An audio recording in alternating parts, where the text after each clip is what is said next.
सुरगुरुं वन्दे जगत्कारणं वन्दे पन्नगभूषणं मृगधरं वन्दे पशूनां पतिं वन्दे सूर्यशशाङ्कवहिनयनं वन्दे मुकुन्दप्रियं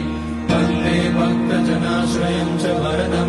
वन्दे शिवं शङ्करम् ॐ मृत्युञ्जयाय रुद्राय नीलकण्ठाय शम्भवे अमृतेशाय शर्वाय महादेवाय ते नमः। नमस्तेऽस्तु भगवन् विश्वेश्वराय महादेवाय त्र्यम्बकाय त्रिपुरान्तकाय त्रिकाग्निकालाय कालाग्निरुद्राय नीलकण्ठाय मृत्युञ्जयाय सर्वेश्वराय सदाशिवाय श्रीमान् महादेवाय नमः। ॐ नमः शम्भवाय च मयोभवाय च नमः शङ्कराय च मयस्कराय च नमः शिवाय च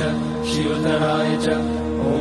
त्र्यम्बकं यजामहे सुगन्धिं पुष्टिवर्धनम् उर्वारुकमिव बन्धनान् मृत्योर्मुक्ष्यमामृतात् नागेन्द्रहाराय त्रिलोचनाय भस्माकराय महेश्वराय नित्याय शुद्धाय दिगम्बराय तस्मै नकाराय नमः शिवाय मन्दाकिनी